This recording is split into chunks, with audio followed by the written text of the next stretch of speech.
Hello everybody, how's it going? Today we are talking about the video games that released this year. I have a list of 33. I am currently still typing them out.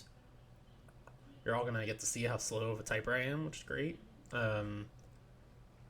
These are the 33 games that I played and beat this year that I gave an 8 or higher. I beat more than this, probably around 40 to 50-ish, something like that, I don't know. But these are the 33 that are even having remote chance of being in contention for my top 10. And we're going to kind of talk about some of the ones that are on that cusp, you know. There's some that are kind of just locks, like Hades is going to be a lock, I think. And then there's a lot that are just like locks for not being on there, because even though I think they're very good, they're not particularly special or anything like that. I didn't like resonate with me enough to be in my top 10. But there's a lot that are on that cusp. There's a lot of spots on this list that I don't know. By the way, I'm not gonna order them tonight. I'm not gonna choose 1, 2, 3, 4, 5, 6, 7, 8, 9, 10. I'm just gonna get to my top 10 and then I'll order them on my own time. And if you want to hear the actual order, you can listen to the Splunkers podcast, which we're recording on Wednesday. What is this? What is this symbol on my desktop? Whatever. There's some new option to meet now, like start a digital meeting straight from my desktop, which I've never seen before. Let's see, how are we going to set this up? Probably just go to PC stream. Probably just do the whole display capture. And then go ahead and grab this, bring it over here. Full screen. There we go.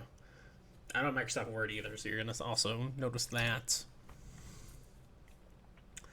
Let's see, right now I'm just filling out the list with the 33 games. I have them written on a note card.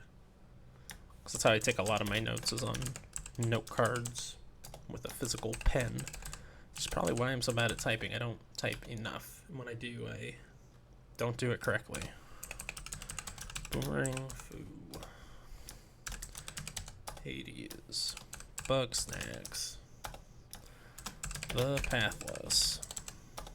Ickenfell. Yakuza Collection is a weird one. It's definitely my first time playing any of those games, and I like most of them. But it is just like a re-release, remaster collection. Journey to the Savage Planet. Game that everybody forgot came out this year. Dreams, Darksiders Genesis.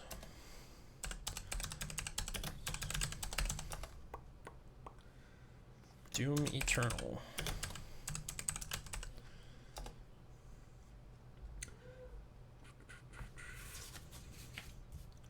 Animal Crossing. New Horizons. Resident Evil 3. Resident Evil Resistance. I have them rated separately. They're only one game. Really, I shouldn't even have them here separately. But I have them reviewed separately in my list, so... Well, let's just get rid of Resistance. We'll just leave... I mean, they both fall under Resident Evil 3. Resistance is free with Resident Evil 3. FF7 Remake. Minecraft Dungeons. The Last of Us Part 2. Oh yeah, that's right. I want to also hop in my Discord. Anybody who wants to hop in and talk about any of these games, feel free. I am in my streaming channel on my community Discord. Happy to hear your input. Ghost of Tsushima. Paper Mario. The Origami King. Mario 3D All-Stars. That's one that I don't think will make the list because I'm quite upset about the way Nintendo decided to handle it, but I did technically have a lot of fun playing through all those games. Assassin's Creed Valhalla. Spider-Man. Does it have a colon before Miles Morales? I don't think so. Doesn't really matter. Miles Morales. Demon Souls. and Sackboy. I should go ahead and mention at the top, of the stream here that I have several games that are honorable mentions that are not on this list because I either didn't play them or didn't play enough of them to even consider them. Cyberpunk, for example. I've only been through Act 1 and some of the side quests of Act 2, not even that many side quests, frankly. I think it could potentially make this list. I'm having quite a bit of fun with it, but I just haven't played enough to even really consider it, so it's just an honorable mention. I'll go and read off all my honorable mentions here real quick. All the rest of them are games that I literally have not touched, and I really, really want to. Yakuza Like a Dragon, 100% certain that's going to be on my top 10 when I play it, but don't know when that's going to be.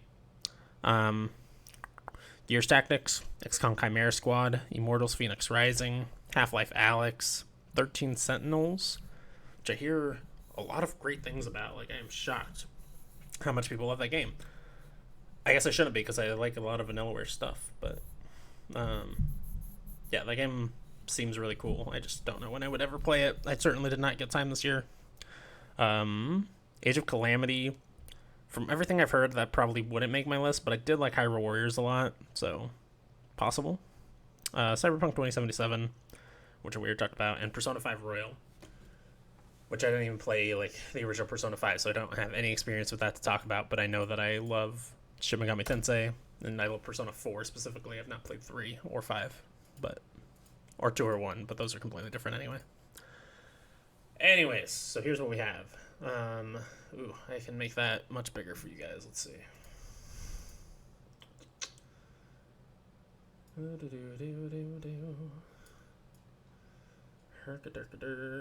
we do like this and then go like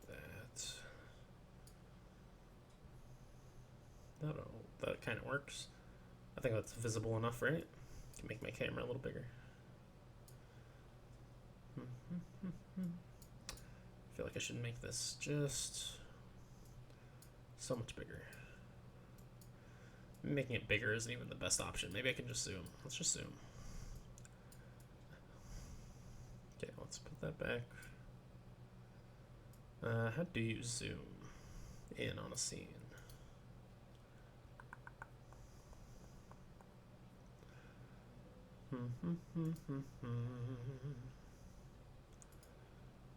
Let's see. Maybe I should have left it big. How to zoom on scene in Streamlabs.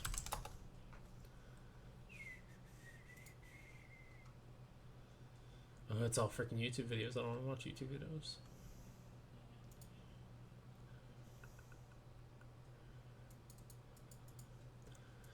Okay, this all sounds like a lot of overcomplicated bullcrap that I don't need to be dealing with. Let's just do what we're doing.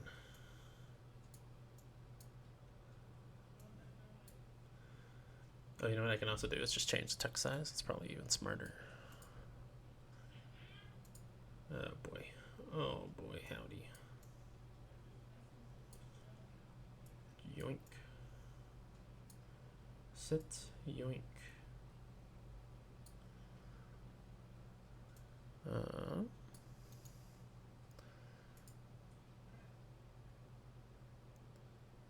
Font. This is a very rudimentary app, so. Okay, there we go. I have to scroll a little to see all the way to the bottom, but it's probably fine. We'll bring it down just a tad. 18 maybe. There we go. Okay, now you can see the whole thing. Hopefully that's big enough. If you're on your phone, it might not be. All I can do is hope. I guess we can make my camera even bigger just to really put my dumb face all up in there. Is there lag? Is there lag? No, I think my camera's fine. Okay, so where should we start here? Wait, is this really all of them? 1, 2, 3, 4, 5, 6, 7, 8, 9. 1, 2, 3, 4, 5, 6, 7, 8, 9, 10. 1, 2, 3, 4, 5, 6, 7, 8, 9, 20. 1, 2, 3, 4, 5, 6, 7, 8, 9. 30, 32. That's right. I was at 33, but that was including Resident Evil and Resistance as a separate game. So what's a lock? Let's after the first. Well, actually, let's just go on the top. Let's make a line.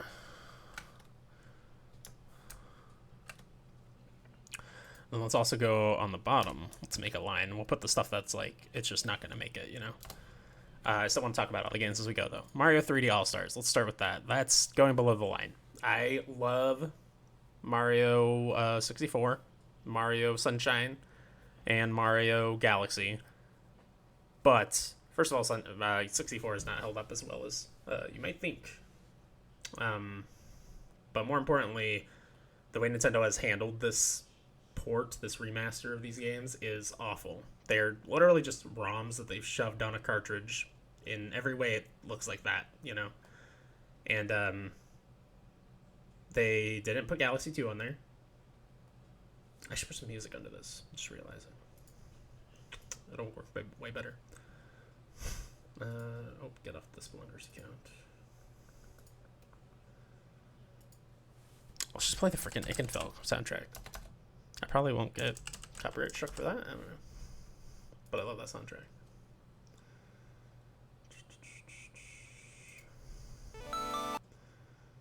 Lower the volume on that way down. Okay, let me know if that's too loud as to be distracting. So, Mario 3D All-Stars, like I was saying. Love those games. Mario 64 hasn't held up super well, but that's fine. That's not their fault. But the fact that they've literally just stuck ROMs on here and added almost nothing in terms of, like, extra values or, like, cool insight or anything like that. It's like they have the music player for each game, and that's it. And combine that with the fact that Galaxy 2 is missing, and that they are only selling the game for a limited time, physical and digital, to create this dumb artificial scarcity bullshit. It is just the crappiest way they could have possibly freaking handled it. And for all those reasons, even though I gave it, I think probably just a flat 8, I don't remember, it will go below the line. Okay, let's see what else can we hit really easily in here. No. Fall Guys. I liked Fall Guys when it came out. It's a lot of fun. Very interesting. God, that glare on my glasses is really bad. I think a lot of it is because I'm staring at a white screen right now, but whatever. It'll be fine. I could realistically do this without my glasses. I probably look even worse, though, honestly, than with the glare. Fall Guys I enjoyed a lot when it came out. It was a great game for the time that it came out. It was like everybody needs these social experiences this year. And it's just a fun, goofy battle royale experience that I really, really liked for like 2 or 3 weeks. But I never went back after they updated Season 1 with like the extra little obstacles. I never went back to Season 2. I never went back to Season 3. And I don't plan to go back to Season 3 or Season 4 or 5 or anything. Like, I had my fun with it, and I just don't want to play any more of it, you know? And that's not damning for a game necessarily, you know? Every single player game I play, well, almost every single player game I play through once, and then it's like, I've had my fun with it, and I don't need to go back to it. But I do think it's telling that even with all the new content here, I'm not even remotely tempted to go back and play it. It was a real flash in the pan kind of game. I don't think it earns its spot on my top 10 here. And again, my Discord chat is open if you want to jump in and tell me what a fool I am. I'm actually going to turn the music up a little bit. Don't even think you can really hear it right now. I certainly can't. I can hear it now. Okay. What else do we have on here that's like lock one way or the other? Let's just keep going down straight. Undermine, I think, is one of those cusp games. It's not super special, but it is a lot of fun. It was my favorite podcast game of the year for sure. I listened to it during every Minfax call-in because you kind of have to just sit at your computer and wait for the call. So you need a podcast game so that you can listen but still play game. Because I can't just listen to something and not play game. It's impossible. God, Star Renegades, so good, but I only did the one playthrough and I have no temptation to go back because I beat it on my first playthrough, which was really crazy and cool and fun. It's just runs are so long, I can't see myself going back to it, honestly. But it's one of those ones that's on the cusp. We'll see what else is in contention here. Spiritfarer is on the cusp. Boomerang Fu. I had a lot of fun with that. My brother brought it over on his Switch, and we played it with family, and it is a great, like... It's in that Fall Guys realm, kind of. Like, it's dumb and goofy and fun, but it's unsubstantial and lacks replayability. It's just dumb, goofy fun, which is not a bad thing, but it's not top 10 worthy, I don't think. Even something like Overcooked, which I adore, would have a hard time making my top 10 list. I think Overcooked 1 may have made my top 10 list the year it came out. But like just barely if it made it at all. Which we skipped Moving Out, but I should also... That's the same thing. Like, that is Overcooked, but not as good as Overcooked. And like I said, even Overcooked is a hard one for me to put on top 10 lists, so... Move that down here as well. Spelunky 2. God, I had a lot of fun with Spelunky 2, but the fact that the online is completely fucking busted, and even if it wasn't busted, it's like not as good as not playing online because you can't use shortcuts or like even unlock shortcuts. It's literally just do the runs. And it has all my least favorite things in roguelikes, like all these really crazy hidden secrets that you're not supposed to discover. You're supposed to use the internet's and like the internet's overall consciousness. They're all supposed to come together and discover it for themselves. But for me, as somebody who doesn't live on forums all the time, that stuff isn't the least appealing thing about roguelikes to me. It's just like, well, I have to look this crap up and see how it works, and that sucks. That's not fun. It's not interesting. And like, I don't know, it was just more Spelunky, really. Like, there were a lot of slight improvements with how the platforming worked and stuff that I appreciate, for sure. I don't think it's getting a spot, even as much as I love Spelunky. I don't think it earns a spot. Okay. Hades is a lock. Come on, what do I need to say about Hades? What could I possibly say about Hades that you guys don't already know? I mean, the one maybe negative that I could possibly have for it, what's up, Lionheart, how's it going? Is that I played 50 hours, and once I hit 50 hours or 48 hours or whatever the hell it is, like I came to a point where the second set of story, the epilogue story, wasn't unlocking for me, and I was really just going through runs and doing the motions, and I eventually stopped at 50 hours on a roguelike, though. That's a lot of freaking hours before I hit that wall. And there was still content, a lot of content to do. It just was not engaging me as much as it was at first. So, it's definitely a lock on my top 10. That's the only small complaint I could possibly have about it. It is the highest scored game I have for this year. I just don't know for sure if it's number 1 yet. And again, the actual numbers 1 through 10, I'll be revealing on the Splunkers podcast when we record that on Wednesday. I'm just trying to find my top 10. So, like, Hades, we're done talking about Hades. Unless you want to jump in, my Discord chat's open. You can talk about whatever games on this list you would like to talk about. Let's continue down the list. So if you're just coming in, all I'm doing right now, I'm running down the list and choosing ones that are for sure not going to make the list, ones that for sure are going to make the list, and then there's going to be a lot left in here that's on the cusp, and I'll have to really consider those. Bugsnax is one that's on the cusp. I like it a lot, but I'm not, like, terribly in love with it. The Pathless is another that I think is on the cusp. Ikenfell is a lock for me. Like, you guys have seen me play a lot of Ikenfell. I talked about it quite a bit after I finished it, but I love a game with the, what is called, the action command combat system, where it's basically doing QTs on every battle while doing turn-based battles, which I know people hate QTEs, but I think they're more interesting here than, like, A pops up on the screen, push A. It's like you are actually studying the move and learning the timing. And the fact that these ones are so punishing compared to something like a Paper Mario or a Mario and Luigi game, like if you miss the action commands here, you cannot beat the game. I don't think you can beat the game without doing action commands, whereas Paper Mario, I think you can totally get by without any action commands ever if you just don't care about being, you know, the best ever, and you want to probably grind a bit. The story, like the overarching story of just like the world ending crap.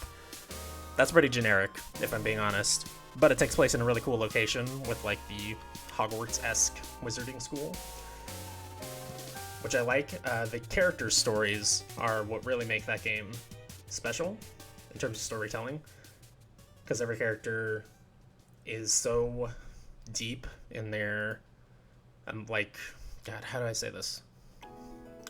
They're just deep characters. They have a lot of emotional problems. They have a lot of mental health issues that are discussed and delved into. There is literally a boss, unfortunately a side boss that I don't think a lot of people will see because it's very, very well hidden.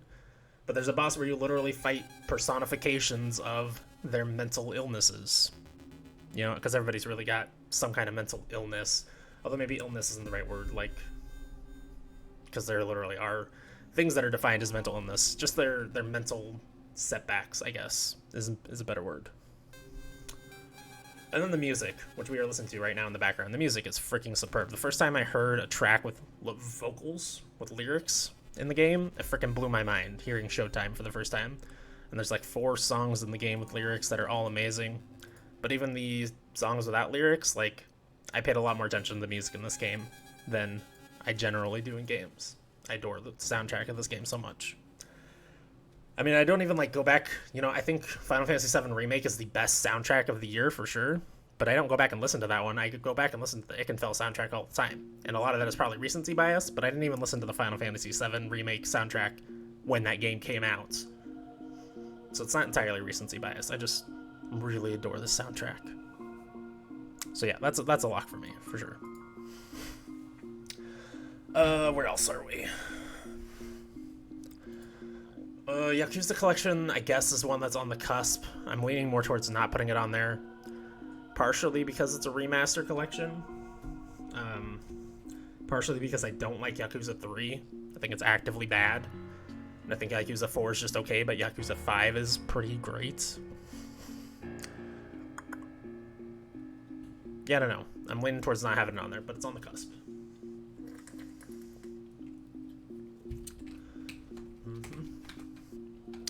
Journey to the Savage Planet. It's another one that's on the cusp. I think that one was like a flat 8 that I gave it.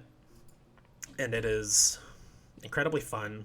I didn't end up doing 100%ing it though, which when I was first starting it, I thought, oh yeah, I'm going to 100% this game for sure. And by the end of it, I was like, it was probably 12 hours to get to the end and do a lot of the stuff that I wish I did do. Yeah, I'm drinking Twisted Tea, baby. I'm going to smack it up your face. No, I'm kidding. It's Lipton tea. It doesn't work that way. That's a good meme, though. I've seen so many memes with that today. It's amazing. Yeah, I don't know. At the end of the day, like, I really like the humor in that game. I really like the platforming. But I didn't end up 100%ing it, even though I felt like it at the beginning because I just got tired of it by the end, which does not speak highly of the game. But it was fun. It is something that's on the cusp, for sure.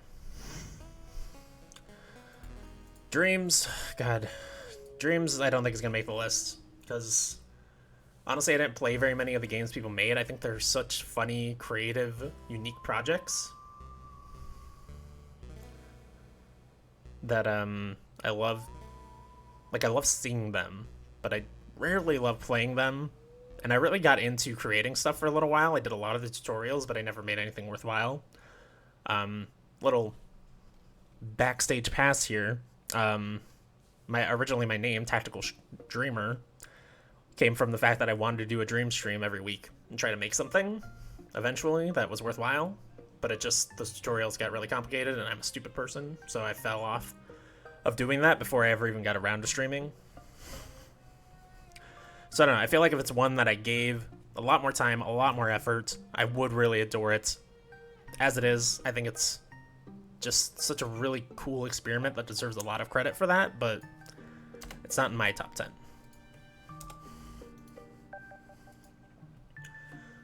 Don't even remember Journey coming out this year. Yeah, it was in January. So nobody remembers games that came out in January. Like The Medium, if that game ends up being really good, I don't even know if you know what that game is. It's coming out in January 26th, I want to say. Even if it's really good, nobody will remember that game. Because it's a low profile game that is coming out in January. Hitman 3 people will remember because it's such a huge profile thing, but depending on how long next year feels, maybe people won't even remember Hitman 3. I gotta go get water real quick. I'll be right back.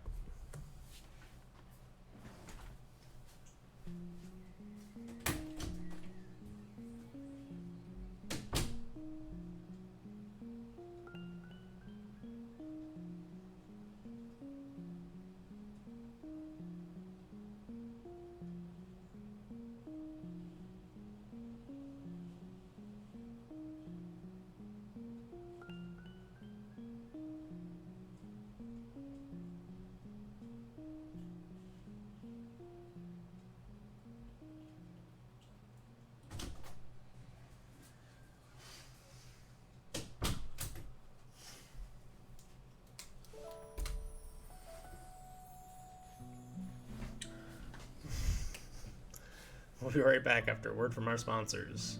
Twisted Tea. Twisted Tea. Knock somebody the fuck out. Is that their motto now? I don't know. Basically 20 years ago, exactly. Oh, okay, let's see what else. We just talked about that. Darksiders Genesis. That's another one that's in that cusp of being on the list.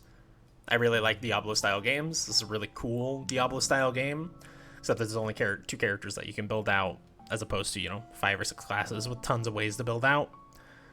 But it also mixes in some interesting, platforming and action elements that I appreciate.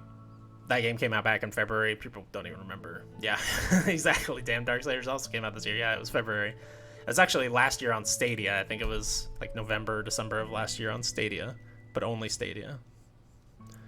Maybe it was Stadia and PC, but I feel like it was only Stadia. I don't know. Regardless, I did not have a gaming PC last year, so it didn't count for me. Yeah, this year literally does feel like years. It's freaking crazy. Oh, you know what? I should have my chat in here, maybe. Streamlabs. And chat box.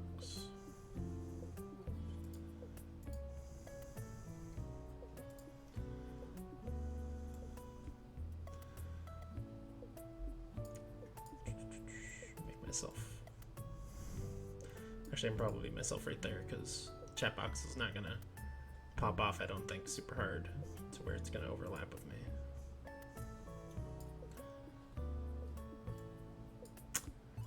Okay, that way for the archive, the chat is also in there. So yeah, cool game, but it's on the cusp, and I'm not positive either way. Doom Eternal, God, that's a game I recognize as being amazing more than I love it compared to a lot of other people and outlets. It's like, I'm not great at first-person shooters, I think is what it comes down to. It's so interesting the way that you're constantly managing your ammo and your flamethrower and your chainsaw. They all kind of cycle with each other. Your armor, health, and ammo. And then your chainsaw, flamethrower, and it's the thing that gives you the other one. Oh, your executions. It's like you have 3 resources, you have 3, kind of augments that you can use on enemies. 2 of them are kills, one of them, the flamethrower, you just use it on enemy and they leak armor. And you're constantly managing those resources and juggling them, and it's something that you're constantly thinking about while you're shooting. It keeps the shooting from ever being boring, and I really, really like that. But also there was some really frustrating stuff in Doom Eternal. Every fight that they had a Marauder in and there was any other enemy was trash. I freaking hated it.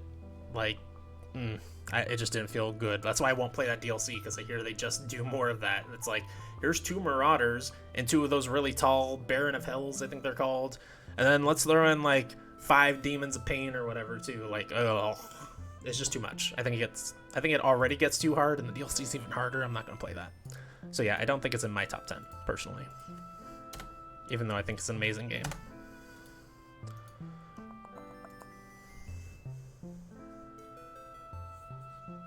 Doom is good, but it ain't top 10 for me. Yeah. Marauders are the worst.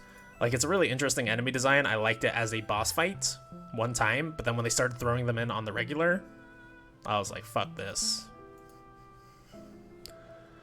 Let's see. Animal Crossing New Horizons. I think that is a lock for the top of the list. It's hard because it came out so early in the year that I've lost the connection I had to it earlier in the year. But I mean, I played 150 hours of that game or something. It is my most played game on Nintendo Switch, and I adored it while I was playing it. I had a ton of fun playing with my family and comparing our homes and inviting them over, and they walk around my island and see it. And even like extended family and friends, you know, everyone was playing Animal Crossing. Well, almost everyone. And it was always like such a cool community event to be like, oh, take a look at my island. Here's what I'm doing with mine. My brother made like this weird water palace island that was just amazing and blew everybody away. And then I cried like a baby because I couldn't do it because it was hard. But no, I adore that game. It's so cute and so fun. And I wish that Nintendo would get quality of life right on all their games. Not just Animal Crossing, but on their games in general. They would get quality of life right, because that game could be much better with some great quality of life improvements, for sure. But regardless, I adore it. There was a while where it was my #1 game of the year. So for sure, it's on my top 10. Wasn't and still won't. I think that's fair. Kyle Hilliard even, like, he tried to play it, but he just didn't like it, and I totally get it. I mean, it's a check-in game. After the first maybe week or two, it's just a check-in game. You're just checking in to, like, see how your island's doing. Maybe grab some money, maybe change some stuff on your island. You know, it's not like a thing you need to play every day. But I remember there was an event in, I think it was June. I think it was for the entire month of June, or maybe it was May, I don't know. Where these two dumb llamas were on an island where you could take pictures of them, and they would ask you to do different things for the pictures. And I had so much fun taking dumb pictures of them every day and just setting up absurd scenarios. It is the most I've ever used a quote-unquote photo mode in a game. It was a great time. I love that game. Even though I haven't got back to it to check out any of the updates that have come out, because I fell off it pretty hard when I did eventually realize, oh yeah, I'm just going back to this because I feel obligated. That sunken cost fallacy. Whew. Okay, Resident Evil 3. That is another one that's on the cusp. Resident Evil 2 Remake was my GOTY last year, so it feels weird not to put Resident Evil 3 on my top 10, but it just wasn't as good as Resident Evil 2 Remake. You know, I don't know what else to say. Like, I liked Resistance a lot, honestly. Probably more than most people, but that's that weird, like, multiplayer mode they had, the 4v1 mode. I really liked playing as the mastermind in that, and, like, it kind of plays like a Clash Royale, where you're waiting for a bar to fill that lets you use your cards, and you set those cards up in places to try and catch the survivors unaware and just wreck them. I think that was a lot of fun. The actual game is really just more Resident Evil 2, but not as good. It doesn't have as many puzzles. It's very linear. There's not much of a sense of exploration outside of that very first town area. That area, I think, is really good. And then it gets pretty crappy throughout. People really like the hospital fight with Carlos. I hate it. It's the worst part of that game. It's so frustrating and just breaks up the pacing so bad because you're standing in one room for a pretty long time just shooting zombies, which is so not what I want from Resident Evil.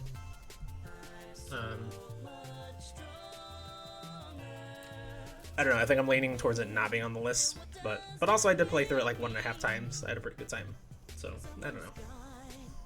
Probably leaning not, though. FF7 Remake is such a weird one because I adored that game throughout it. I don't have much nostalgia for Final Fantasy VII. I have some because I played it when Game Informer did their game club. That's the first time I played it, but I was already like 20 or something. I don't know how old I was. I was out of high school, though, for sure. So I had a little bit of nostalgia from playing it with them on that game club, but it's not like the most beloved game ever as a kid.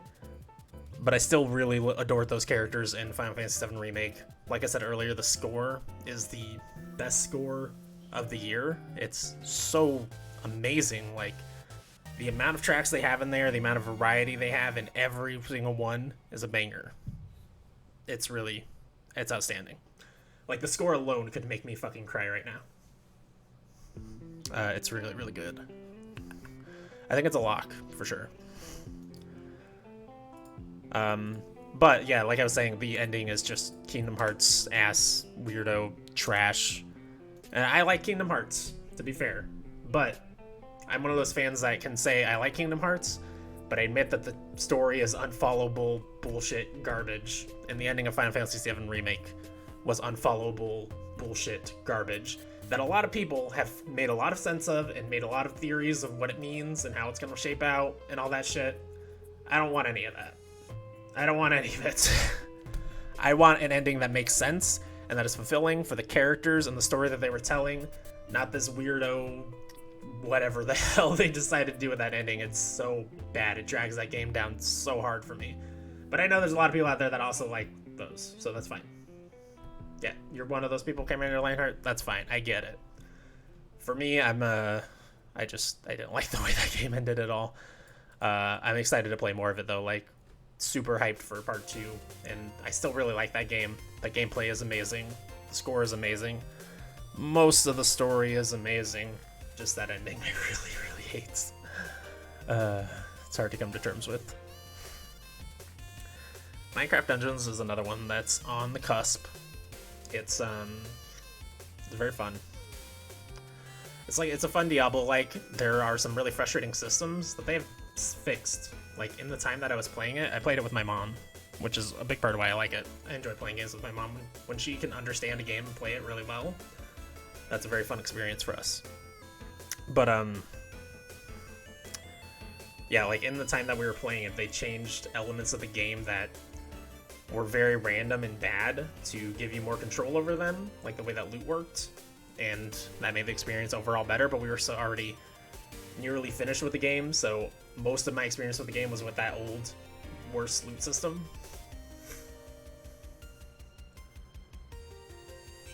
Maximilian Dude made it make sense.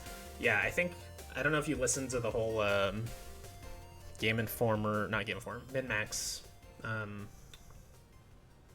Deepest Dive on it, but Joe Juba's on the very last episode talking about like that ending and what it means and what the whole game means in relation to that first game.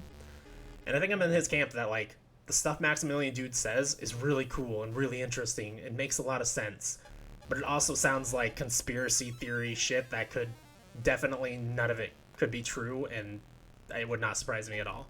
So it's like, it's cool, but I don't know, maybe it'll be cooler when I see FF7 2 remake, or FF7 remake 2, or whatever the hell they decide to call it. And I'm like, okay, they're delivering on these things in the way that the internet has put together. They're going to deliver on them, and it works. But even then, I think as a standalone experience without that sequel, I think that ending's bad. Anyways, we don't have to keep talking about Final Fantasy VII Remake all day.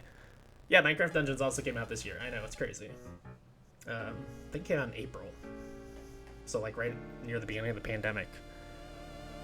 Actually kind of surprising that it didn't take off more, considering it's a Minecraft game that came out at the beginning of the pandemic and was very like family friendly, but I think it got middling reviews, so that's probably why.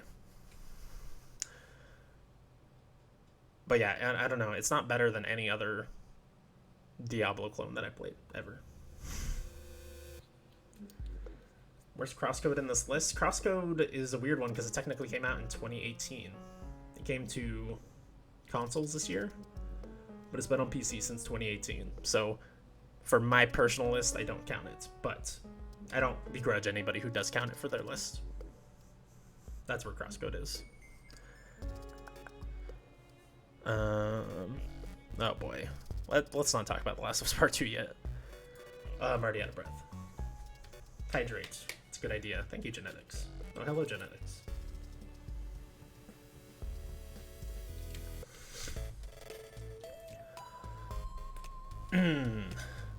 Ghost of Tsushima. I love that game. That's a lock. I already have 5 locks, which... God, I'm not leaving a lot of space. But what are you going to do? These are great games. Ghost of Tsushima. Amazing story. Amazing characters. Really does Assassin's Creed better than Assassin's Creed has done Assassin's Creed lately. In how it delivers on those side stories and they fold into the main story, and it's really fulfilling. And all those little side activities that are just checkbox activities, you know, going to the shrines and all that. It's all just checkbox stuff, but it just feels good in that world the way that it's wrapped in. It's not like, it doesn't feel random. It feels well placed, well paced, and really integral to the world, like to the samurai fantasy. Not the shrines maybe not necessary to the samurai fantasy, but like the hot baths feel consistent with it. The shrines feel consistent with it as well, maybe just not as essential for it. I don't know, I had a lot of fun doing absolutely fucking everything in that game. And then where they really just blew it out of the water is adding the multiplayer that is shockingly good. So fucking good. I cannot overstate how good the multiplayer is in Ghost of Tsushima. Like if you had told me when I played that game in, was it July? Either June or July, whenever that game came out, that there was going to be this amazing multiplayer mode that I was going to fall in love with, I would have said, no way, they can't do that, you know? I think Ghost of Tsushima did what Avengers would have liked to have done, which is convincing me that, yes, you can take something that works really well as a single-player narrative-focused experience and make a really cool multiplayer around it that is RPG system-based. Like, it makes me kind of excited for Gotham Knights, which I'm still skeptical about, but Ghost of Tsushima Legends, I think, did it well. I think they took that stuff that works really well in single-player and they made it multiplayer in a way that is still fun and interesting and cool. And Gotham Knights could too. Maybe. I don't know. Ghost's an amazing game. I just wish they would have done that initial island instead of 2.5 islands. Yeah, I think I remember saying that when the game first came out as well. Just smaller open worlds in all games would be nice. I played too many massive open world games lately. And I rarely end up doing everything in them anymore because there's just too much. You know, it has to be your one and only game if you're going to do everything. Ghost of Tsushima was like my one and only game for a month and a half, maybe 2 months, other than when I was streaming. So yeah, I definitely hear you on that, just on open worlds in general, being too big. Paper Mario The Origami King. This is the best Paper Mario game we've gotten in a long, long time, but it's still not as good as the games that they gave us 15 years ago.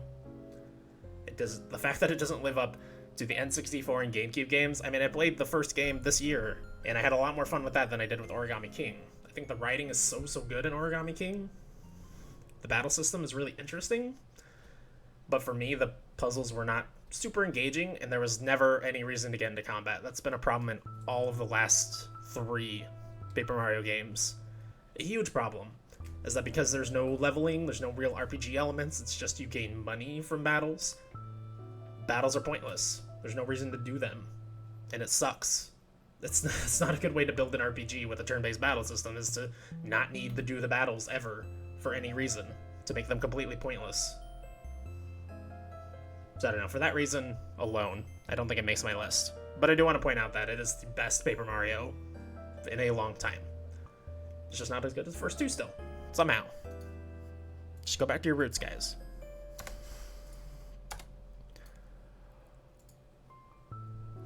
I need to take a quick break, catch my breath.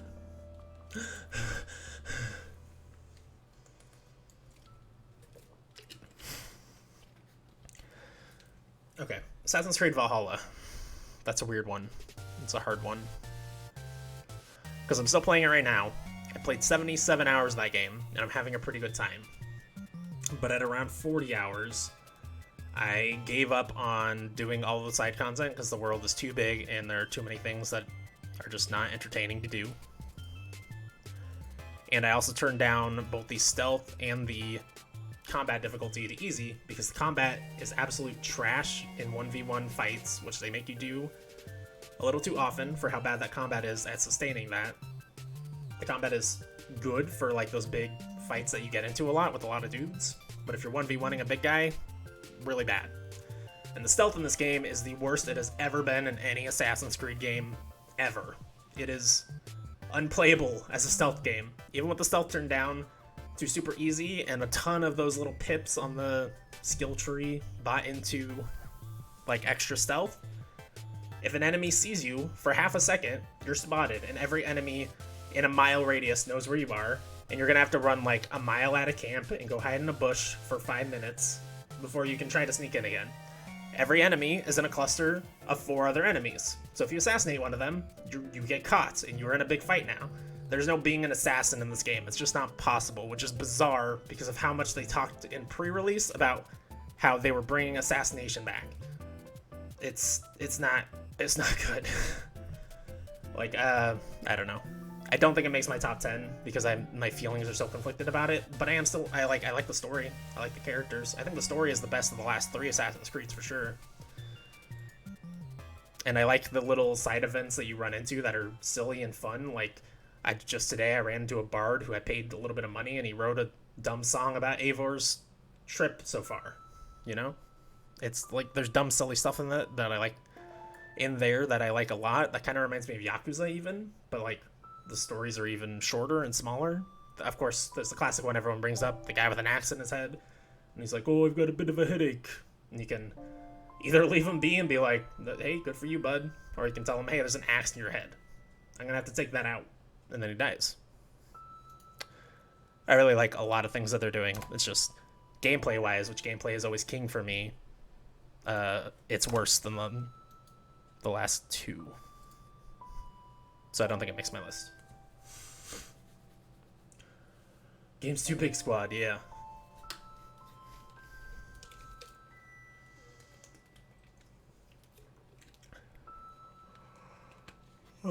Okay. Spider-Man Miles Morales. I'm glad I have the biggest Spider-Man Miles Morales fan in the world in my chat right now. Maybe in the world, I don't know. You love it a lot, though. It's a lock for me. And I'm really disappointed in all the discussion I've heard around it in Game of the Year talks.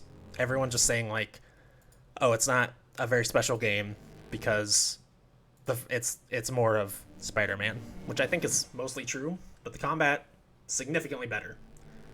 Miles as a character, just as good as Peter. The story in this game, just as good as the first one, almost. I'd say the first one's maybe a little bit better. But I mean, the first one was my goatee the year it came out. So the fact that this is more of that, but like a little bit shorter, which is maybe my biggest problem with it, and with better combats, and maybe a slightly less good story, but still a really good story that made me tear up, it's an amazing game. And I'm so disappointed that it's not making anybody's lists. Miles was robbed. First one's story is slightly better, yeah. I think I would agree. And I think a lot of that is just letting the characters have more room to breathe, just because it's a longer game. I think Miles Morales is maybe a little too compact for its own good. But I also really, really like that in the season of massive games that are taking me way too long to beat, I did everything in that game in 15 hours, something like that. I didn't get the platinum. Maybe it would have taken me 5 more hours to do that or something, I don't know. But it was compact. It was a good compact in a gameplay sense, but maybe a little too compact for the story, I think.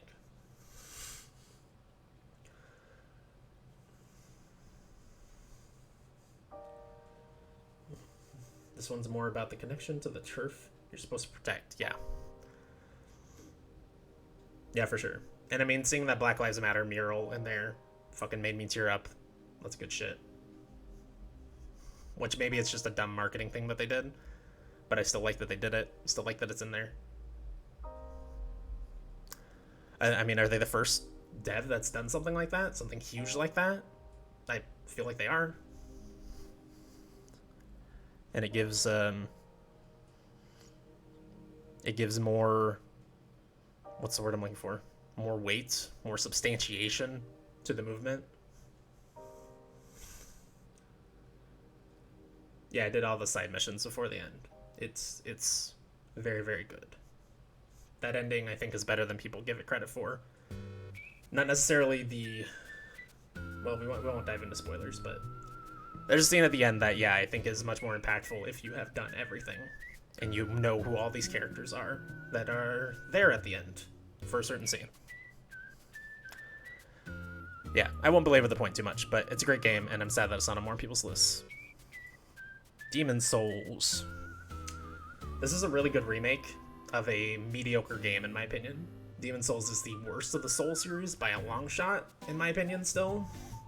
And the remake, even though it makes it a lot prettier, the animations are a lot better, I still think the level designs are not as good as a Dark Souls or a Dark Souls 2 or Dark Souls 3 or Bloodborne or Sekiro even though I'm not a huge fan of Sekiro. I still think it's the worst of the Souls games.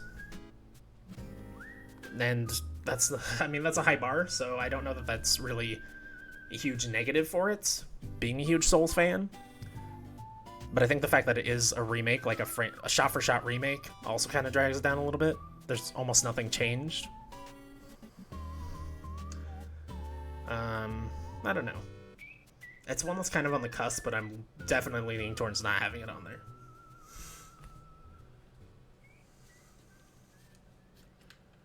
Obviously, there's a sense of bias for me, because, Puerto Rican. Yeah.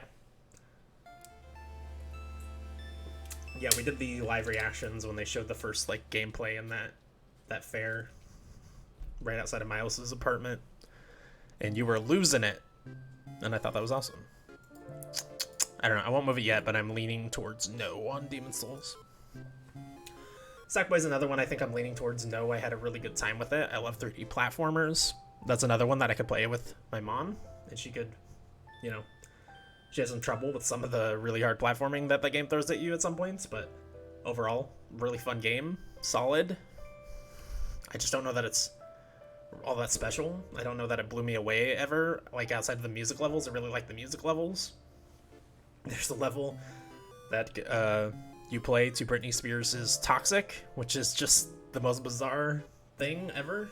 It's such a cool moment, but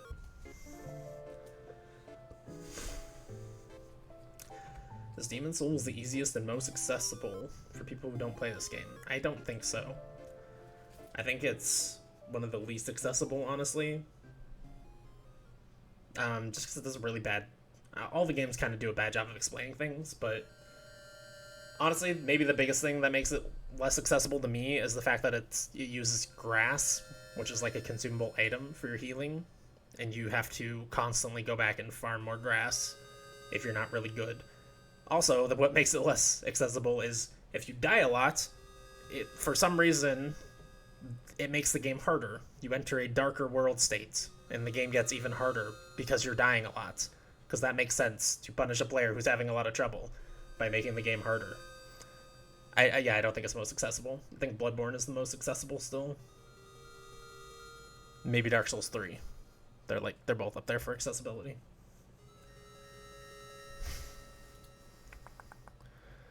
We won't cut Sackboy yet, but okay, so this is what we're sitting at. We've got 6 locks up here. We've got, what is this? 9, 1, 2, 3, 4, 5, 6, 7, 8, 9 no's. Which means we have what? 17 here in the middle?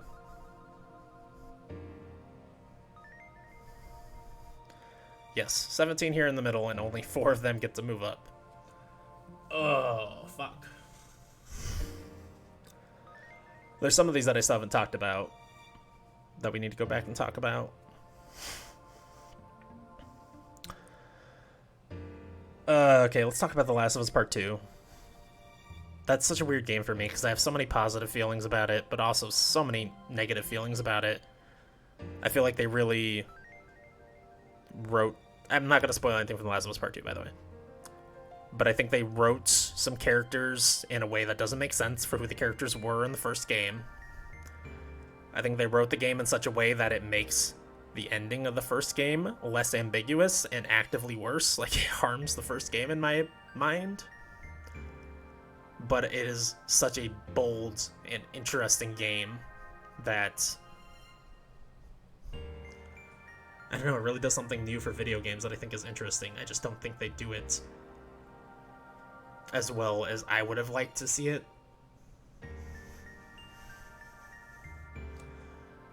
It's hard to talk about without spoilers, and I will not spoil it. I refuse. I don't know. It doesn't really sit right with me having it on my top 10 because I have such massive problems with it. But it was definitely one of the most affecting experiences of the year. But like I definitely cried at multiple points in the game, but I also kind of feel like it's not a game that earns the points that it makes you cry necessarily. It's just like really emotionally manipulative intentionally. that unless you're like an asshole without any empathy, you will become at least very sad. You know, people have different thresholds for where they get teary-eyed, but it's such a weird one for me. Just throw them all on an island and make them fight for the 4 spots. It's a good idea. It's a good idea. I'll call up the devs. I'll have all the devs go in a room and fight. But just like the lead producer or whatever, because, you know, if it's the whole dev team, some of these teams are fucked. We already talked about all this down here. We didn't talk about the path list. If you want my very detailed thoughts on the path list, you should listen to our game club that we did on it, the Spelunkers podcast, Spelunkers Game Exploration podcast. I go very deep on like how I really didn't like that game in the beginning, but it does some really interesting things narratively in the second half that redefines the beginning of that game for me and really brought my opinion of it up drastically. But at the end of the day, I didn't enjoy a lot of my time with that game, so I don't think I can put it on my top 10. Pathless will arrive tomorrow for me. Awesome, man. I'm curious to see what you think of it. It's definitely like kind of Breath of the Wild inspired a little bit, with a big, open, kind of empty-ish world that you just find puzzles in. Which I know you haven't played Breath of the Wild either. I'm not a huge Breath of the Wild fan. But like really that narrative really did it for me at the end of the day. But I just... the gameplay, well, I was not crazy about. That's another thing I should mention really quick with The Last of Us Part 2. I know a lot of people complain about the gameplay in that game. Fairly. I don't think it evolves enough over the 30-hour campaign to hold its own, but I have never had a problem with The Last of Us' gameplay. It's just survival horror gameplay, essentially. It's a Resident Evil style gameplay, and I like it. I played Genshin Impact, it's the same thing, right? I mean, Genshin Impact is very Breath of the Wild inspired. Have you played Immortals yet? I have not played it yet, but I've heard that's even more Breath of the Wild inspired, and people actually really adore that one, even people who were not as hot on Genshin because it is, you know, gacha and it's anime, and some people don't like those things.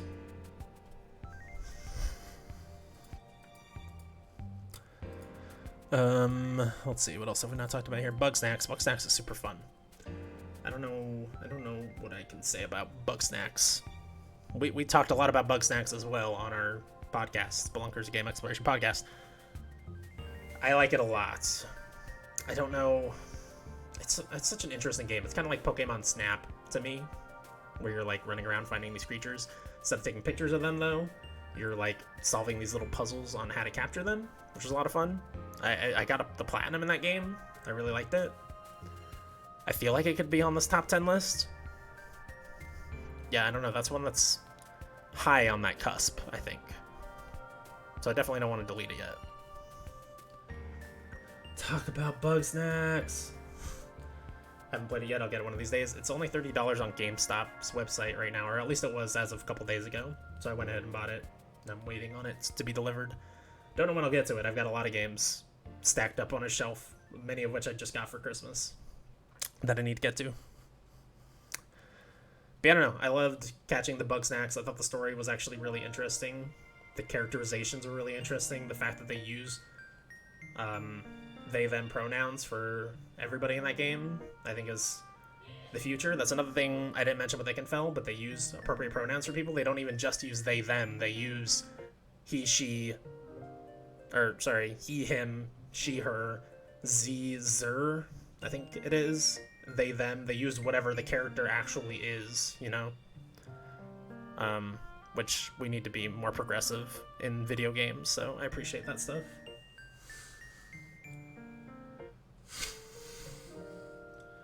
GameStop is not shipping to Puerto Rico for some fucked up reason. That sounds like some bullshit. Fuck GameStop. I really don't shop there anymore unless they have like a huge sale that everyone's like, hey, you should maybe pick up on the sale. But I don't pre-order there or anything anymore. They've really gone to the shitter for me. It was like, I really wanted to cancel all my pre-orders and not shop there anymore after the Game Informer layoffs anyway. And then they like kept getting rid of more programs and just being less and less consumer friendly, so I don't really shop there much.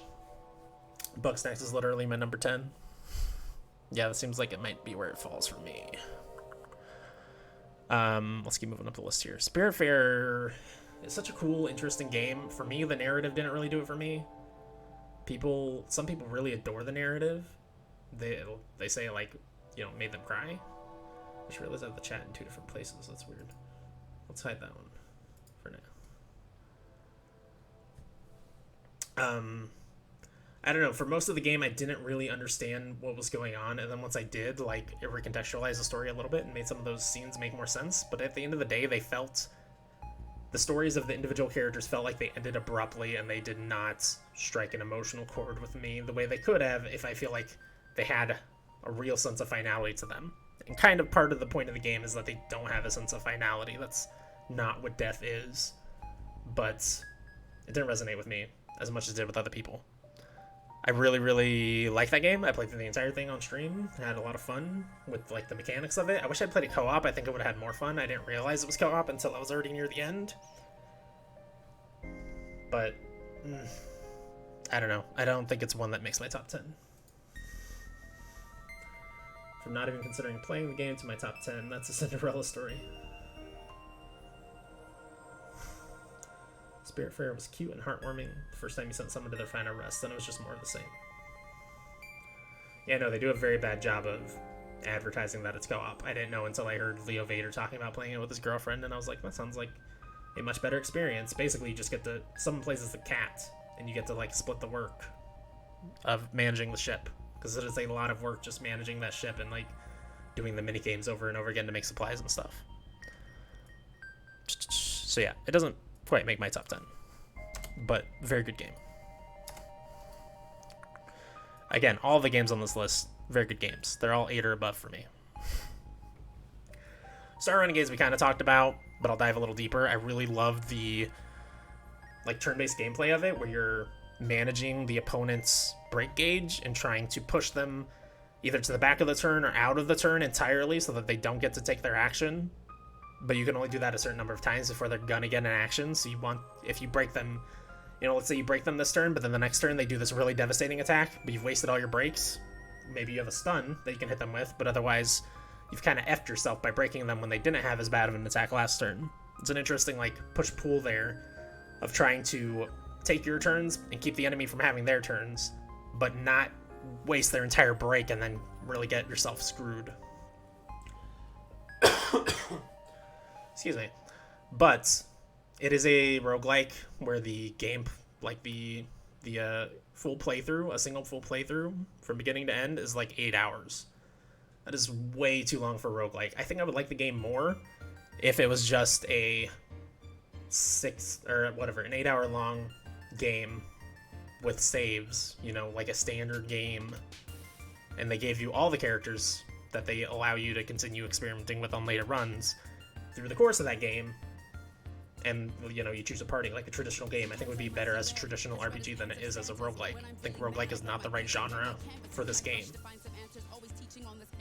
But I really do like the, like, battle system. I really enjoyed my one playthrough that I finished of it.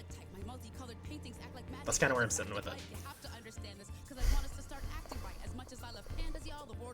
And it's still installed on my PC. Like, I still have temptation every once in a while to go back and play it again. So I don't know. I don't think I'm ready to move it down yet, but that's where I'm sitting with that. Undermine's a lot of fun. I don't think it does anything special or unique in the genre. I think it's, you know, it's a top-down version of Rogue Legacy, really, in my opinion. Like, Rogue, it has that Rogue Legacy element of every run you get gold, and you spend that gold on permanent upgrades, so you feel more powerful every single run, which I love. But, you know, Hades did that too, at least for the first, like, 10 to 20 hours, and then you kind of don't have as much stuff to spend your currency on. But the Undermine, you keep spending stuff. You just keep being able to spend your currency on stuff until the very end. Like, I still had stuff to spend currency on after I finally beat the game. It has no story, virtually. I played it as a podcast game. It was a great podcast game. Amazing podcast game. But I don't know that it's really special. Oh, Astro's Playroom I should have on here. What did I give that? Did I give that below an 8? I don't think so. Why would that not be on here? Hold on.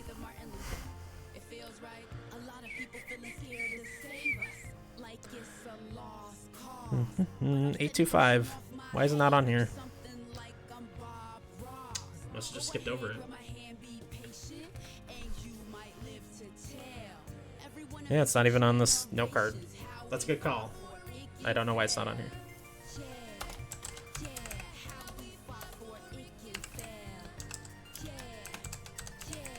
Astro's Playroom, which we'll come back and talk about that in a minute. I think we're kind of done talking about Undermine. I don't think it's going to make the list. I think it's really fun, but doesn't do anything particularly special or interesting.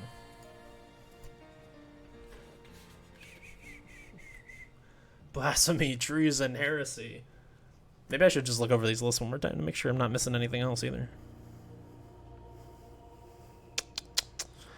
Boop-a-doo-doo, 557, Resident Evil, Astro, Miles, Demon Soul, Sackboy, Indie Games, Deep Rock, Spiritfarer, Star Renegade, Spunky 2, Undermine, Eckenfell, Bugsnax, Pathless. Okay, yeah, I think we're good. I'm sorry. That said, I don't think Astro's Playroom makes my top 10. I think I like Sackboy more than I like that game. Honestly. I think it's really interesting. I wish it was longer. But I don't know. I didn't feel like it did anything that blew me away. Maybe it's because I don't have a ton of nostalgia for like the PS1. I liked a lot of the references that were in there. I thought they were funny and cute. But overall, I thought it was just a fine to decent platformer. Maybe that's blasphemy. Maybe that's heresy. Maybe that's treason. It probably is. But yeah, that game didn't blow me away the way it did a lot of people. And the controller stuff felt really gimmicky, if I'm being honest. Like, I'm still not impressed by anything the DualSense has done. That is the most impressive it's been, and it just felt like a weird gimmick. Wish it were just platforming and no gimmicks, yeah. It made me want to play the VR game even more, which I still... Like, I have a PlayStation VR and I could hook it up and play that, but the PlayStation VR is such a fucking terrible headset. Like, I cannot believe the amount of good press that thing has gotten, because it is legit trash. It made me think VR sucks, because it is heavy, it is uncomfortable, it does not work well with glasses, it looks like freaking shit. It is an awful, awful headset. It is such a huge pain in the ass to get it hooked up. It is bad. It is bad VR. And I despise it, and I don't want to pull it back out. I have a Quest 2 now, and that thing is amazing. It has blown me away that, like, oh, hey, VR gaming, actually really cool. PSVR is just trash. Even though it has some great exclusives, like Astrobot. Anyways, that's my rant about PlayStation VR. I wish they'd bring Astro's Playroom to something else. Or bring out a PSVR 2 that is not trash, that I can play Astro's Playroom on. Or not Astro's Playroom, Astro's Rescue Mission? Rescue Mission, I think it's called.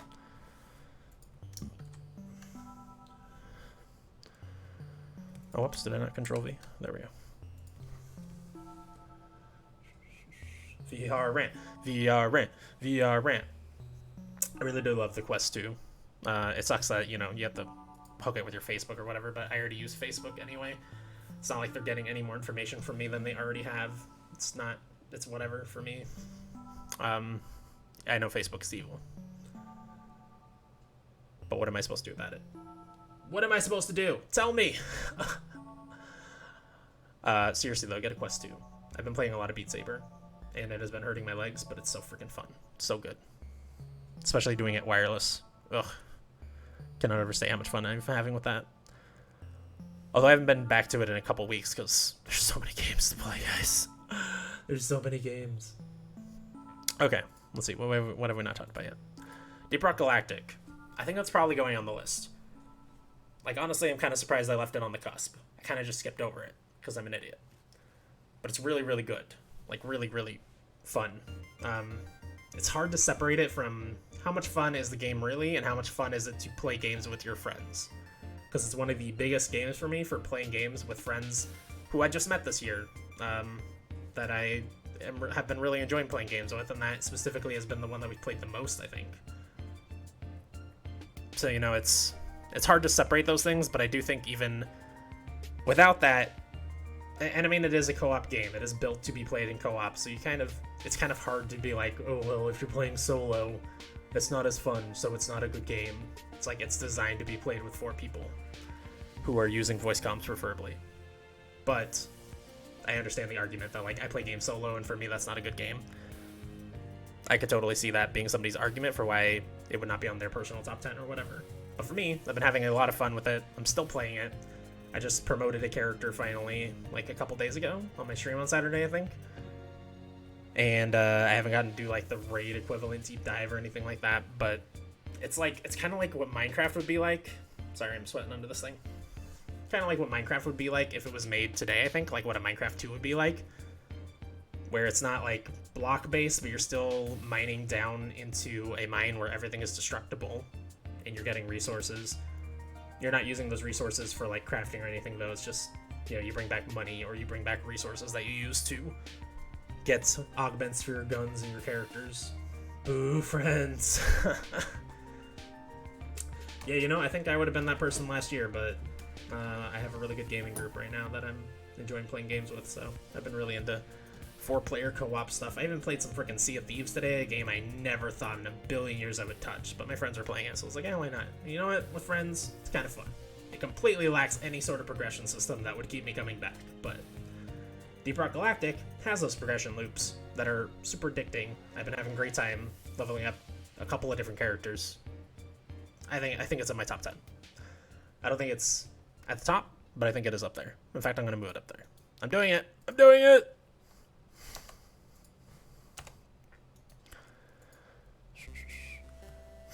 Golf with Friends, I don't think goes up there, because it's such a weird, janky mess, and it is essentially just mini golf, but with some weird augments and stuff, and some really crazy courses. I had a lot of fun playing that with my family while we were all on quarantine, because we all got like a cold earlier in the year, and Walmart was being very serious about their health checks at that time. So we all got stuck on a 2-week quarantine together, and we had a lot of fun with it, but I don't think it's spectacular. I don't think it's legitimately a great game. It's really buggy, really janky, but it is undeniably fun. So that's a hard thing to balance. That's another one that I think if you're playing by yourself, you will not have fun. I don't think the courses themselves are intrinsically built to have fun. It's built to be like, haha, look at you, you fucked up that shot, that's hilarious, the game really fucked you over there, that's good shit. Yeah, I don't know that I have much more to say about that. It's not gonna make my top 10, but it's a fun game. And they actually just recently brought out another DLC for it that I still need to play with my family, because it is a lot of fun. Ori and the Will of the Wisps it's a weird one because it was very buggy at launch. Like, that's the only reason why it's not an instant lock. I think it's going up there. But it was so buggy at launch for me. Music would cut out at various moments, and the score in this game is amazing. So it was really frustrating the way that music would cut out at pivotal, beautiful moments. But, like, it's a beautiful game, a great Metroidvania, amazing score, amazing narrative. Like, surprisingly, I was surprised how much I liked the narrative by the end. Because I didn't really remember Ori and the Blind Forest doing much for me narratively. And those gameplay sections that are really hard, like, I love a hard platformer. I love Celeste, you know? I love a platformer that challenges me, and Ori definitely challenges me, which I love. It's just, like, the audio cutouts, and, like, every once in a while I would get stuck in a platform and then have to reset the game. So I don't know. Little bugs like that really frustrated me, but I think I gave it like a 9, and I really, really adore it, so it's got to be up here. How much does that put me at? 9? Am I at 9 or 8? So 1, 2, 3, 4, 5, 7, 8. Okay, I still got 2 spots. Wargroove Double Trouble. That is a weird one, mostly because it's DLC. It's shorter than the main campaign in Wargroove. It's a co-op campaign. I did not play it co-op. I think it perfectly fine without co-op. In fact, I think I probably would have liked it less than co-op because I would have been frustrated with whoever my partner was, because you could really fuck it up in co-op really badly for each other. But even if you're not playing co-op, there's still always two armies that you're controlling, you know? Oh, excuse me. Which makes for some really interesting situations where, like, one of the armies will be at the enemy's gates, and there's only, like, it's a really small army of, like, 6 people or whatever, and the enemy army has, like, 20 people in this castle, and your only job as that army of 6 people is to pull their army out and keep them distracted and just skirt them and stay alive, because you've got this other army of, like, 5 people that are sneaking in the back entrance and doing some, like, I don't know, messing with some bombs or some shit. I don't remember the story. Story wasn't great or anything. And then getting back out after you do whatever it is you're doing in there. Both armies need to escape. It creates really interesting situations like that because you're controlling 2 armies that I think it is better than the base game, which I also loved. So I don't know, does it not qualify because of the DLC? I think it's substantial enough that it does qualify, and I had an absolute blast with it, so I would probably like to put it on there, but I don't know. That's one of those hard ones. I don't think it's, like, disqualified because of the DLC or anything, but I think it maybe drags it down a little compared to games that have not yet received recognition because they just came out last year, you know? They're not just DLCs. I am going to move down Demon's Souls at this point. I don't think it's making it. I don't think it's making the cut.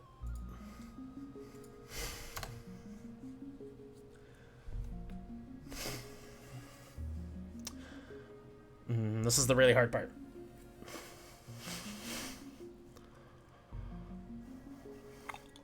I don't think Yakuza Collection makes the cut. Like I said, it's just a remaster collection. One of the games in it is really bad. I think Yakuza 3 sucks.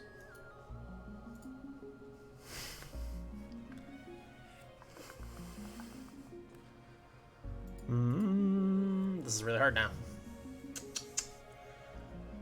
I think I've kind of said my piece on all these games at this point. Don't know which ones to move at this point. I'm just thinking in my head at this point. I don't know.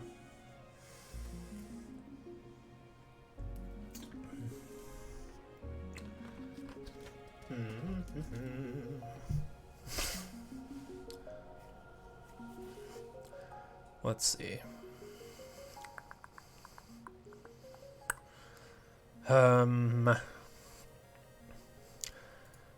I know it's like some of the ones I'm leaning towards cutting, like Darksiders Genesis and Journey to the Savage Planet. It's like, am I just cutting those because they came out at the beginning of the year and I barely remember them? It's like I hate the idea of punishing a developer for bringing out a game at the beginning of the year, which kind of feels like is what I'm doing, but I don't know, they don't stick as strongly in my mind, and that's probably just because they came out so long ago. 30 years ago, because of COVID. But then again, there's games like Wargroove Double Trouble came out like super early January. I think it was like January 7th, and that still sticks with me more so than a Journey to the Savage Planet or Darksiders Genesis. So I feel like I'm gonna cut those. Let's just do it. Let's just do it, man. Okay?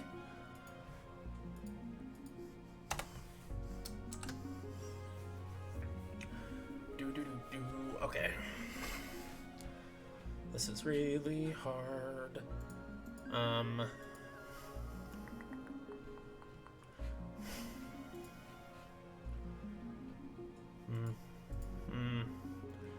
think I cut Star Renegades just because I feel like it really hurt itself by making itself a roguelike. I think it would be so much better as a traditional video game.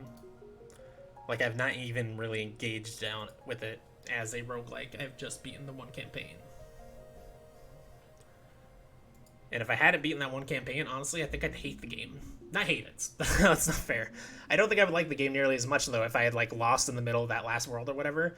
Because I would have been really frustrated by, like, well, I didn't finish this game. After 7 hours in a single campaign, I lost. And now I need to spend another 8 hours if I'm going to beat a campaign. And I need to hope for all the same lucky stuff to happen or different lucky stuff to happen that got me there in the first place, along with playing really skillfully in these really long battles. These lyric songs are kind of weird playing in the background. This is the music from Ick and Fell, by the way. Very good. So yeah, I think I move it down. Just because it's not in the right genre for me.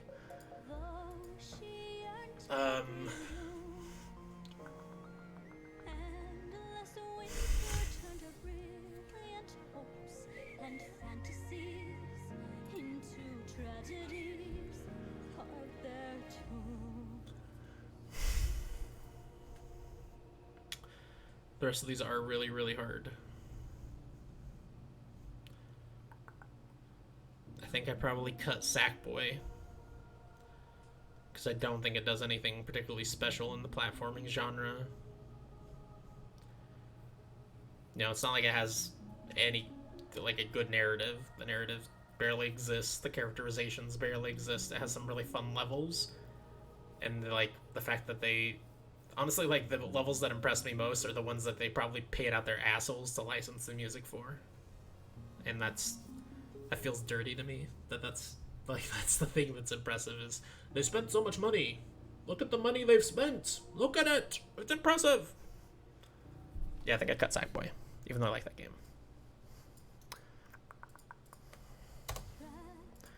But I mean, I like all these games. Okay? I gotta cut 3 more.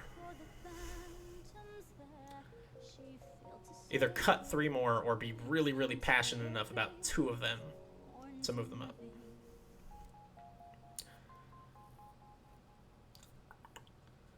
I feel like I should move Wargroove Double Trouble up. Even though it's such a weird one to, like, champion on a top 10 list. Especially because I used to get really mad at people for putting Destiny 2 expansions on there, and those are definitely, like, just as big as Double Trouble. Probably bigger. I mean, bigger, for sure. But those are also different because they have you playing as the same character, just in new areas or whatever, whereas Wargroove Double Trouble is just, like, adding brand new levels to a game. Bugsnax. Yeah, I don't know. I think I might be leaning Wargroove and Bugsnax.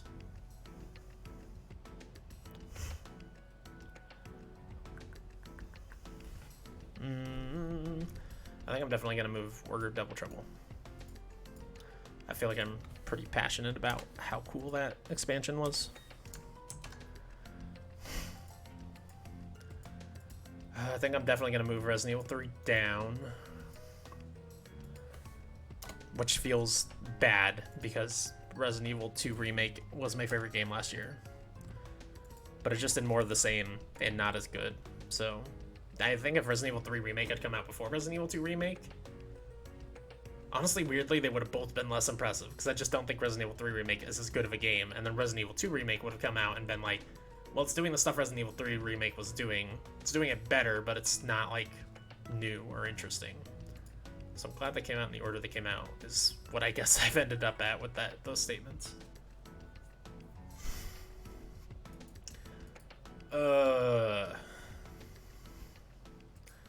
Yeah, I don't know. Minecraft Dungeons just had so many loot problems. I feel like it's... Oh my god, not copy, cut. I don't know. It's definitely a fun game. I definitely recommend you play it, especially since they fixed some of those loot problems. But also, oh my god, you know what I forgot about that I should talk about Minecraft Dungeons? They have this really shitty mechanic. I now feel comfortable moving it to the bottom because I just remembered this really fucking trash mechanic they have in that game. Like, some levels have a hidden level in them where you need to find, like, this hidden entrance, and it leads to, like, a book that you'll grab, and it'll be like, oh, you unlocked this hidden stage now, which is just another stage to play in the game. And considering you grind back through these stages a lot, it's nice to have more stages to grind back through, you know? But the thing is, it doesn't always pop up, because the levels are randomly generated. When you go in the level, it might not pop up. But it won't tell you, hey, the hidden stage has popped up or not. It'll tell you, there are 2 secrets on this map. They might be just, like, a chest. They might be just, like, a little side activity, like a little mini-boss. Or they might be the hidden thing you're looking for. So you have to play through the whole fucking level, find all these secrets, and then be like, well, none of the secrets were the secret level I'm looking for. I guess we finish the level, and then we play the same freaking level again and try to find that thing.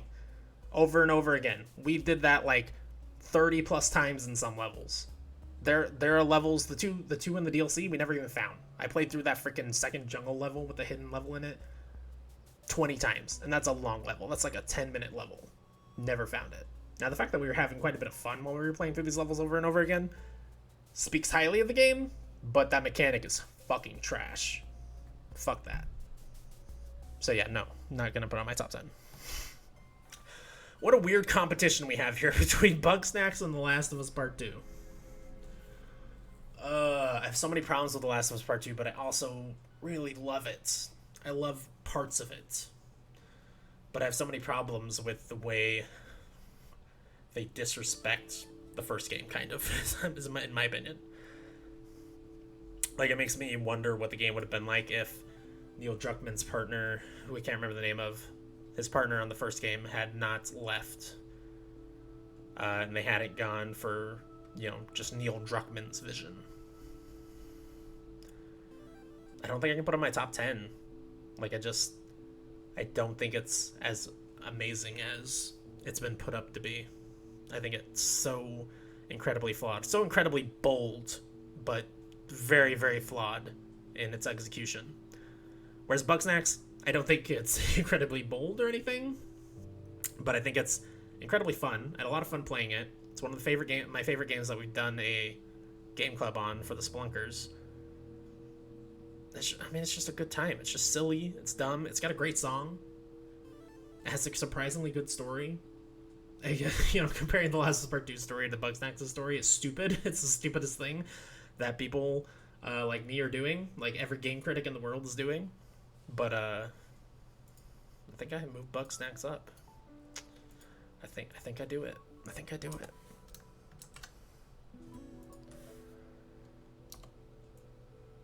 Last of Us Part 2, just barely misses out. I think that's my top 10. Not in that order, necessarily.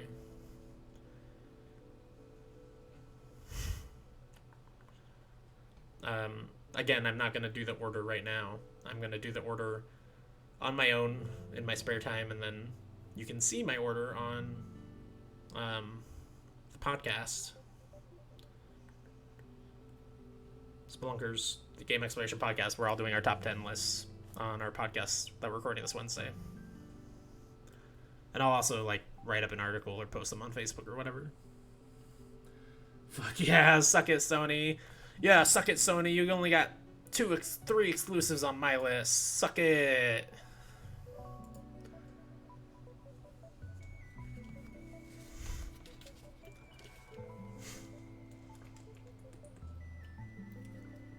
Alright.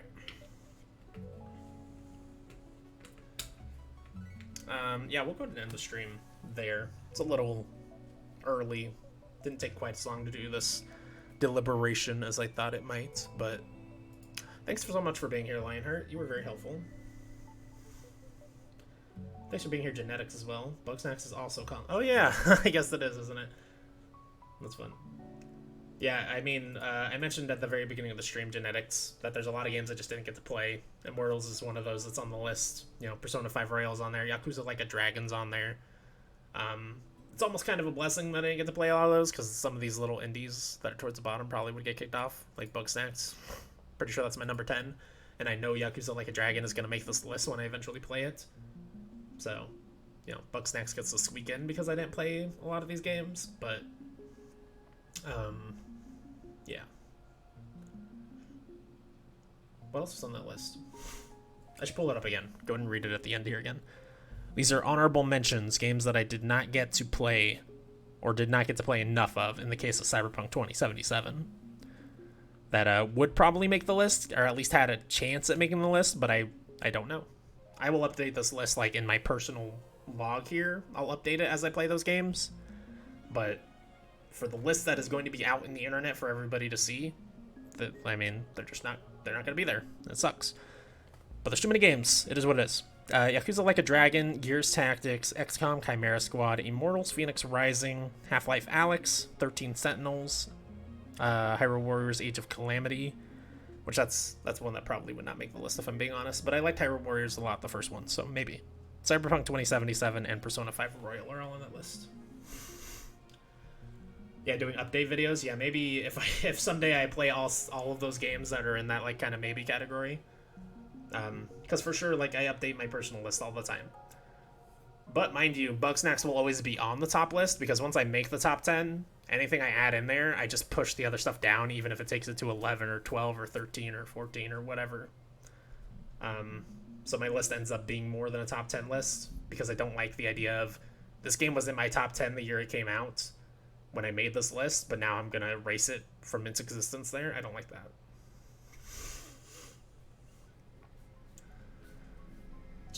Update articles like Angry Joe does.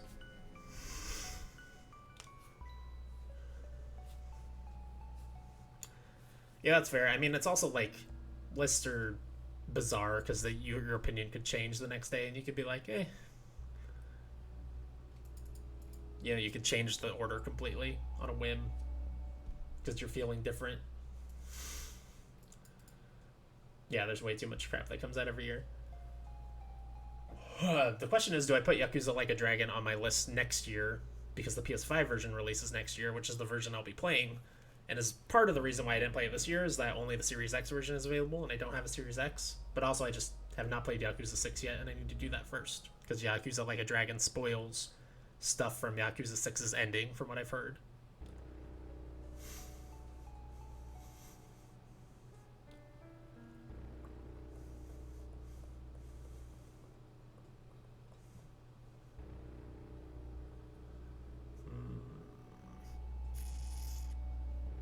But yeah, what you say makes a lot of sense, Gen X. I don't know much about a lot of your list. That's fair.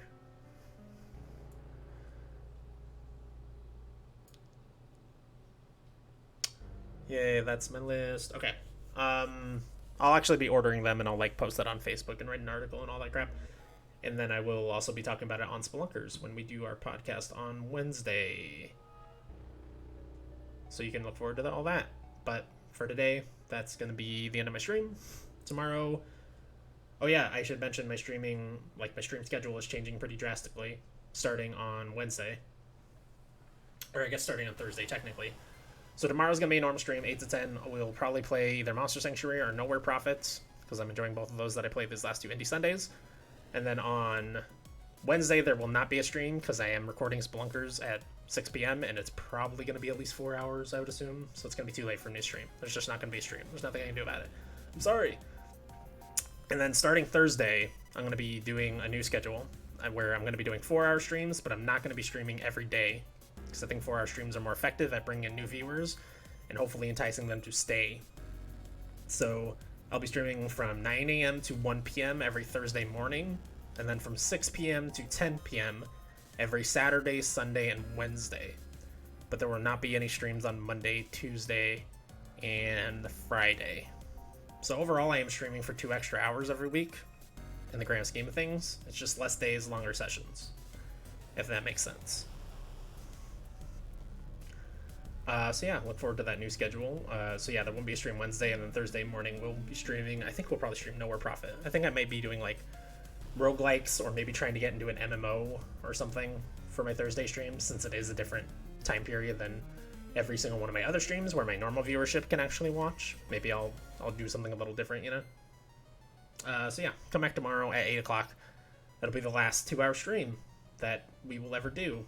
Except not really, because honestly there will be a Sunday where I have to come in late or whatever, you know? It always happens. Thanks, everybody, and I'll see you tomorrow. Games rock. Bye.